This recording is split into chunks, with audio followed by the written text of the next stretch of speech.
Good morning. Good morning. We are live. My name is Grandmaster James Carter. We are live here at Camp Carter National Karate Association in San Jose, California. It's our self-defense class for Saturday morning, 8 a.m. Good morning. Good morning. We are live. And so it seems that I have to check some things here. Apologize for that. Well, let's keep it going. So, welcome again, Grandmaster James Carter, Camp Carter International Karate Association for your weekly self-defense class. A lot to talk about, a lot we need to go through. So let's get started. First thing we always do is bond.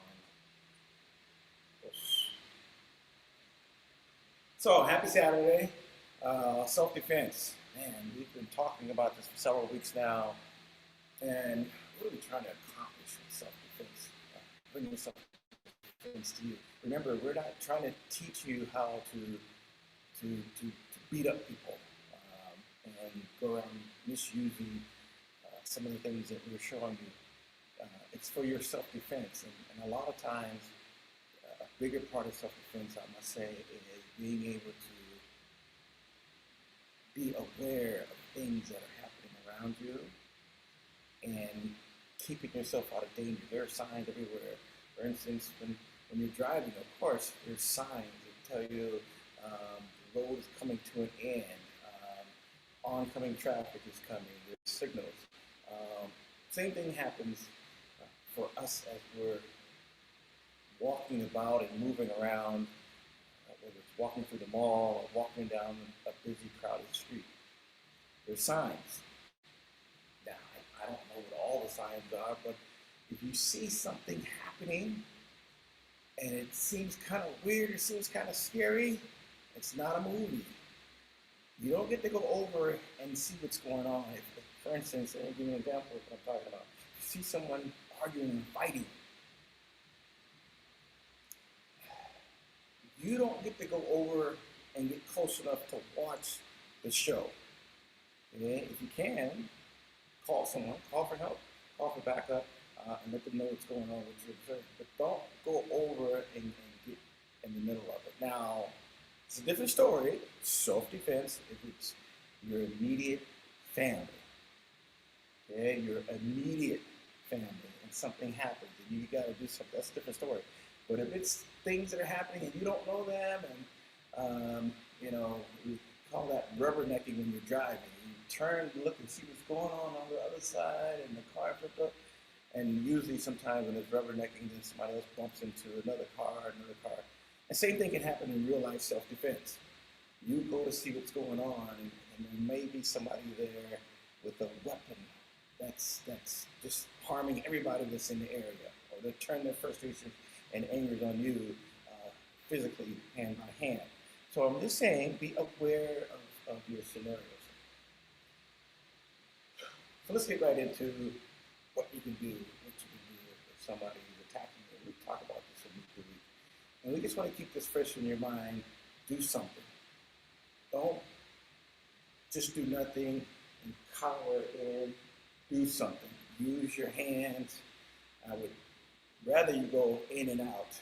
In and out. We call this in and out of your hand. Someone's attacking you. Stop them from grabbing you. Stop them from hitting you in your face. Your face is very vulnerable. A lot of times, if somebody hurts you in your face and you see blood, that can cause you to go in shock. So prevent them from touching your face. Your hands move. Keep your hands moving. If you go inside, outside, that's great. If you go outside, that's fine too. But inside, outside is a better one. So this is the one we've been working on here. This is the one where someone's grabbing you from this side, you step to the side. Someone grabs you this, step to the side. And use your words, use your voice. Okay? Be big and be strong and be loud. Make some noise when attacking you. Stop! Stop! Don't be afraid to use that word. Okay? And make some noise. Especially if there's other people around, so they know that you're being attacked. Wow, someone grabs you again. You step back 2 hands. You push them just enough because I want you to get away. I want you to get away. I want you to. I don't want you to stand there and fight if you're not a fighter or if you're not ready to fight. I want you to do something and get away. Somebody can have their hands on you. Maybe you can take your whole arm. They've got a hole where you take your whole arm and come all the way over and break away. They've got 2 hands on you, all the way over, and break away. You get out of here. Okay? Wow. Kicking is very important. Okay? I do martial arts. Martial arts is a very important part. Kicking is very important part of martial arts. So you want to kick, I advise for self-defense, I would advise you stomach and below. Stomach and below. Some got some good head kicks. Some got some great head kicks. But if you haven't trained in martial arts, you're not going to know how to do that. And it might not work for you. I saw a scenario in class just the other day where I had the student stand in front of my friend Bob here and kick. The first time he did, he stood right in front of him. Okay, kick the head. The first time he kicked, his foot went here. He missed. That's my point. If you're not trained, and he, I guess, pretty much knows what he's doing. He kicked the first time, he missed. He's like, okay, let me do it again. He did it, and he's only standing this far away. He did it again. He missed again. 2 times. One was over here, one was over here. He missed. It's not always easy to hit the target where it counts. Sometimes you get so fancy in practicing these high kicks, it goes way up here. That's not going to do anybody any good in a real life scenario situation. So I suggest with a full body mass, hit the full body mass, kick the full body mass, stomach and below. And if you get right below the stomach at the belt level and below the belt, you might hit some part of the other person's body that may cause them to fall down and fall to their knees. And that's important. Taking low, making sure you hit stomach and below. Don't worry about the face. Because sometimes I've seen it happen in real situations. The person missed. What if you want to grab somebody by the arm? Well, not because you want to grab them, but they grabbed you. They grabbed your arm. Work on taking your hand over. Break their release. Break their release. Break their release. That's how it happens. They have your arm, they have your hand by one hand.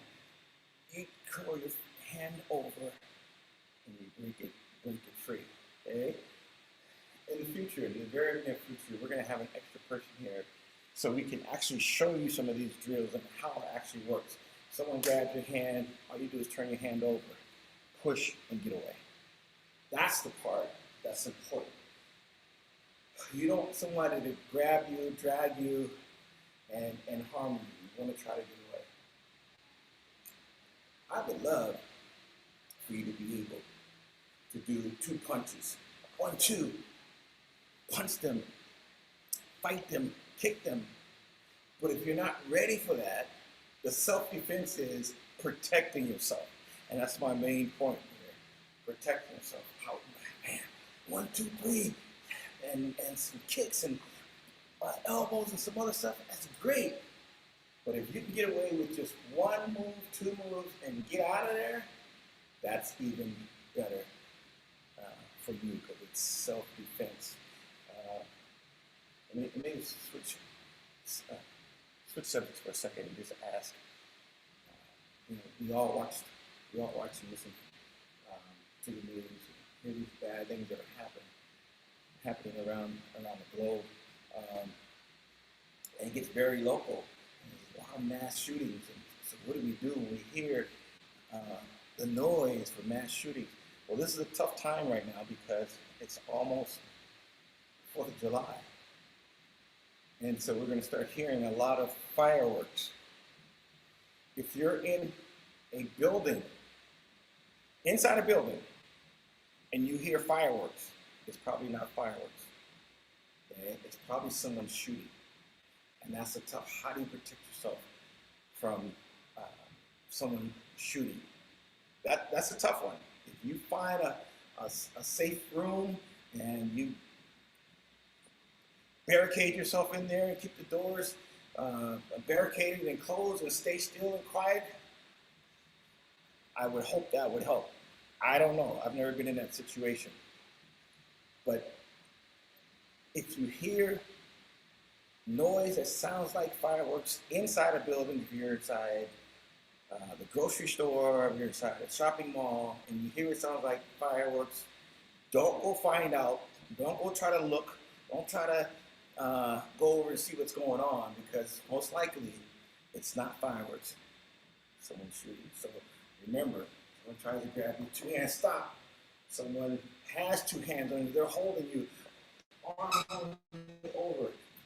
Kicking, very important. Not too high. Forget about the face. Not too high. Stomach or below the belt. Very, very important. You use your knees. Okay? Someone's got you really close and they're up close to you. Please use your knees. Both of them if you need to. Okay? And all else fails, they won't let go, or you need to really get away. You have a lot of energy. Make sure you have a very strong, tight fist. Very, very tight. And punch at the person's face between the nose and the mouth. Right there, right in between there. If you want to punch by the face. Don't worry about doing these things, but punch straight right there. Right between their nose and mouth. Right there. Okay? Right there. It's right there for me. That's what I want you to aim for. You hit somebody right there with a good, strong punch, they're gonna stop for a second. That's enough time for you to get away. So maybe 1, 2, 1, 2, 3, and then go. Do not stand around. This is self-defense. Go get help and get to safety. Remember, these are self-defense tips. And remember, self-defense is for you, for your self-defense. Stay safe. Have a good weekend. I'm Grandmaster Hansi James Carter. Thank you.